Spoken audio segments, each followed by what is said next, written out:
Hello friends, કેમ છો? મજામાં? તો આજે હું આવી ગઈ છું ખેતરમાં સેતુર ખાવા. તો મેં વિચાર્યું કે મિની વ્લોગ તમારી સાથે શેર કરું. તો આ છે ઘઉંનું ખેતર અને વાડ પર જ સેતુરનું ઝાડ અને ઘણા બધા સેતુર લાગેલા છે, તે તમે જોઈ શકો છો. તો ફ્રેન્ડ, સેતુર કદાચ તમે ખાધ્યું હશે અને દરેક વિસ્તારમાં તે અલગ અલગ નામે ઓળખાય છે. તો તમે કયા નામથી સેતુરને ઓળખો છો તે મને કમેન્ટ કરીને જરૂરથી જણાવજો. આજના આ વિડીયોમાં હું તમને સેતુર વિશે પૂરી માહિતી આપવાની છું, એટલે વિડીયોને એન્ડ સુધી જરૂરથી જોજો. તો ફ્રેન્ડ્સ, અહીંયા તમે જોઈ શકો છો, આ છે સેતુરનું મોટું ઝાડ થયેલું છે.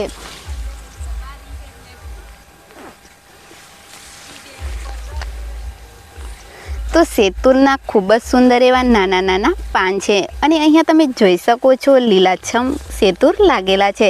તો આ સેતુર કાચા હોય છે, ઉપર કાંટા જેવું હોય છે, પણ આ એકદમ સોફ્ટ કાંટા છે. તો ધીમે રહી અને જ્યારે તે પાકે ત્યારે આ રીતે લાલ થતા હોય છે અને એકદમ પાકી જાય ત્યારે તેનો કલર કાળો થતો હોય છે. તો અહીંયા એકદમ કાચા સેતુર છે અને બીજા સેતુર પર તમે જોઈ શકો છો લાલ લાલ દેખાઈ રહ્યું છે, તો તે સેતુર પાકી ગયા છે. તો ફ્રેન્ડ, સેતુર જ્યારે ઉનાળાની શરૂઆત થાય છે ત્યારે તેનું ફળ લાગતું હોય છે અને ખાવામાં ખાટું મીઠું ખૂબ જ ટેસ્ટી લાગે છે. તો સાથે સાથે ફ્રેન્ડ્સ, હું તમને સેતુરના ફાયદા જણાવીશ. તો ફ્રેન્ડ્સ, જેમને લોહીની ઉણપ એટલે કે નિમોનિયા હોય તેમના માટે સેતુર ખૂબ જ ઉપયોગી છે અને સેતુર ખાવાથી લોહી શુદ્ધ બને છે અને લોહી જલ્દીથી વધતું પણ હોય છે. તો બાળકો માટે પણ આ સેતુર ખૂબ જ ઉપયોગી છે. તો ફ્રેન્ડ્સ, સેતુર ઉગાડવું એકદમ સહેલું છે. તમે તેનું ડાળખું ગમે ત્યાં લઈ જઈને રોપો, ત્યાં સેતુર ઉગી નીકળતું હોય છે. તો હવે આપણે પાકા સેતુર જોઈશું.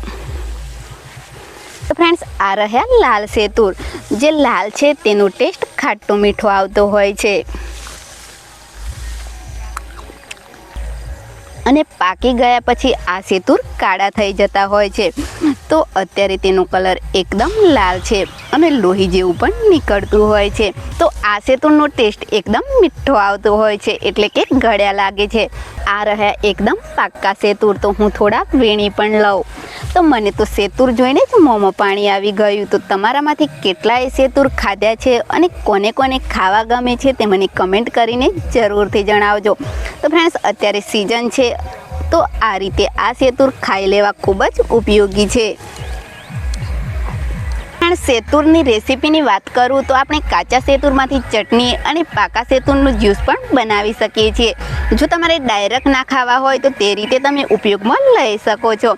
તો સેતુર ખાટા મીઠા ખૂબ જ ટેસ્ટી લાગે છે.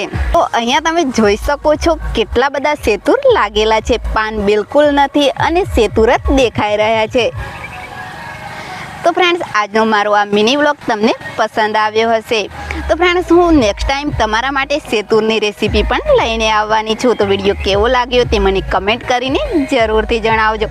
અને હા, વિડીયો પસંદ આવ્યો હોય તો વિડીયોને એક લાઈક અને વધારેમાં વધારે શેર કરો. તો હવે આપણે એક નવા જ વિડીયો સાથે મળીશું. ત્યાં સુધી બાય બાય.